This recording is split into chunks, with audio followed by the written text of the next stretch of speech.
Let's investigate this together, shall we? I came prepared with sources and a Diet Coke.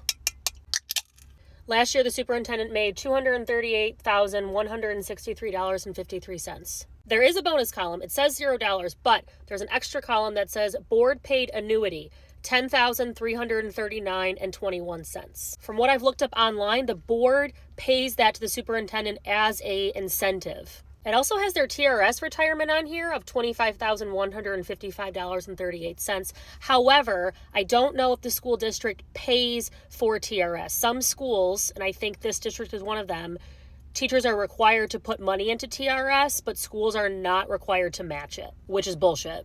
Most of the admin do make over six figures. I think that that's justified. I only say that as a former teacher. I also got my master's degree. I eventually wanted to be a principal, but went down a completely different path.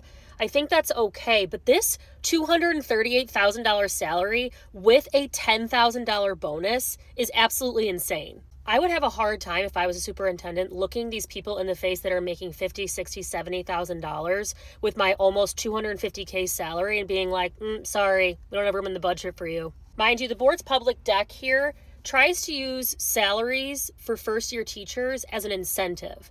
It says year one under this new contract, which means you are a fresh grad or you're freshly starting your teaching career with a bachelor's degree, $52,570. And they list the other district underneath as a comparison. The other districts are not that far off. 51,000, 50,000, 47. Like, yes, there's a discrepancy, but that's not a great argument. We also have to keep in mind teachers' salary schedules. So after a certain point, depending on how many years of service and your degree, you potentially can stop making more money, meaning that after year 15 of having just a bachelor's degree, they cap you. So at year 15, you make $69,366. Year 16, you're still making that same amount. You don't progress. So you have to go back essentially and get a degree in order to get any kind of move on the pay scale. I get the incentive. I have a master's degree. I wanted to actually use it to be an admin, but that to me is just insane. You're not going to give the teachers what they deserve to be paid and then expect them to pay for a college degree, an additional college degree.